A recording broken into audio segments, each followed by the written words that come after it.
Hello, everyone. Thank you for listening and watching. If this video has found you, there's a message here for you, but please take what resonates and leave the rest. So today I'm going to talk to you about the only black magic that you should be doing. That is shadow work. Shadow work is I like to say it's the conscious choice to make the unconscious conscious. In other words, it's a decision to delve into and bring up the darkest aspects of yourself, the repressed parts of yourself, the parts that you ignore, the parts that you would choose to not have about yourself. You bring them to your awareness for healing, for learning, and for transmutation. As I was channeling this message, I was hearing that line from Drip with Cardi B and Migos, where she says, I got to work on my anger, might kill a bitch with my fingers. So some of you have some anger issues specifically that you need to work on. I'm also hearing that there's some of you that need to work on resentment and fear. Shadow work is a way for you to evolve faster. You're making a choice to evolve at a faster rate when you make the decision to do shadow work. Now, shadow work sucks, okay? Nobody wants to do it. These are parts of us that we would choose to believe that nobody can see, parts of us that we're embarrassed about, right? The things that we choose to label as bad. Okay, but they're just parts of us. You know, I have been a yoga teacher for many, many years. And what I have discovered in talking to people and in what I know now about shadow work and repressed emotions, all unhealed and unresolved shadow work manifests as some sort of physical illness or pain in the body. And I have found this to be pretty much 100% true. Like once I start talking to people and get to know what they're dealing with, and they'll start telling me about their, chronic issues. And then as I further get to know them, they tell me about their life and some of the things going on. And it's a perfect match based on what I've researched and which ailments go with which suppressed emotions that we have. So, for example, one of my yoga teachers, she has been dealing with chronic breast cancer. Like it'll come, it'll go, it'll come, it'll go. And she's one of the most healthiest people I know. I mean, she follows a very strict keto diet.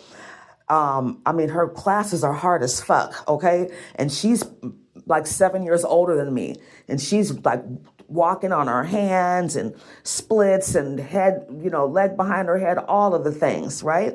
Very, very strong, fit person. You would not think that she is suffering from cancer, or not suffering, but living with cancer. And she has a daughter that at, I want to say 9 or 10 years old, decided that she was going to be non-binary. I think she's about 14 now.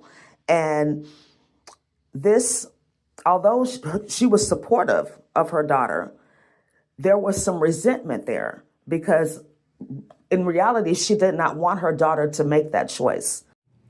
And I know based on my research that on an emotional level, cancer is a dis-ease of resentment.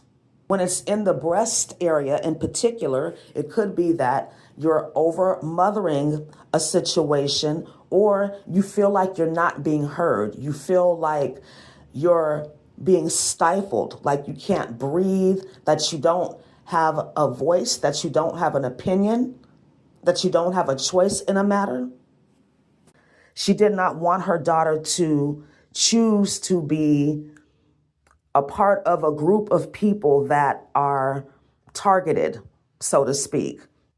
And even though she was supportive and showed up for her daughter, there was some resentment there because it was right around the time that her daughter made this announcement to the family that she discovered she had breast cancer. for the first time. Another situation where I think I've talked about this guy before. One of my male colleagues, yoga teachers, was just having a problem with being faithful, right? He was going back and forth between these two women, and neither one of them were making him happy. They were both, making him very emotionally unstable. They were constantly fighting, all three of them, because he couldn't decide who he wanted, even though neither one of them were right for him. And he was having problems with his genitals, like, bladder issues. We talked candidly. So he would have issues, getting hard and things like that. And it was because he was always so pissed off at his situation. So it manifested in the area of his body where he pisses at, right? So these are just a couple of examples, but shadow work is very, very important, and it's a necessary part of your evolution. I also have a message for people that are choosing to consciously psychically attack people, send them evil eye, do black magic on them, spell work on them because you don't like them, because they are something that you're not and that you want to be, or for whatever reason. That's a clear indication that you need to do shadow work. That's a clear indication that you are running from your soul growth, like I said yesterday.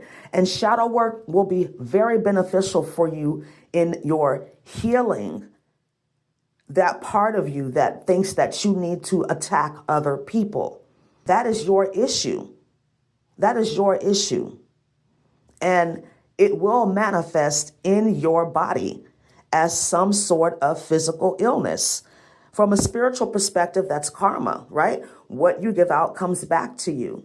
What you think about yourself and about life becomes true for you. So if you're having these negative thoughts and sending out negative energy, doing black magic and spell work on people, then you obviously have some inner demons. And maybe you're comfortable with them. I don't know. But I can tell you this, it's keeping you from evolving. It's keeping you stuck in karmic cycles. And like I said, it's going to manifest in your body as some sort of pain or physical illness. So make a conscious choice to do your shadow work. It is scary. It is messy. It's going to definitely put you in your feelings. But once you're able to navigate your emotional body and heal, it's really, really going to transform your life. It's going to allow you to experience life and live at your best potential, because you're no longer having to hide from yourself. You're no longer having to hide what you perceive are flaws, are mistakes, are the darker aspects of yourself, because you've owned them, you've accepted them as a part of you, and you love every part of you. You learn to manage these parts of yourself, right? You don't suppress them. You don't push them down. You don't project them out. You work with yourself. You use it as a tool for learning. Why am I feeling this way? Why am I doing this? Why do I have this pain in my body? Why do I have this illness? And we have lots of tools to use to do shadow work with. Okay, journaling is great. Maybe, seeking professional help could be a part of your shadow work, or meditation. That's probably going to be the most helpful, is meditation, going within and seeing what comes up and not being afraid of what comes up, right? So do your shadow work, heal, and evolve. I hope this video was helpful for you. Thank you so much for listening and watching. Have a wonderful day. Namaste.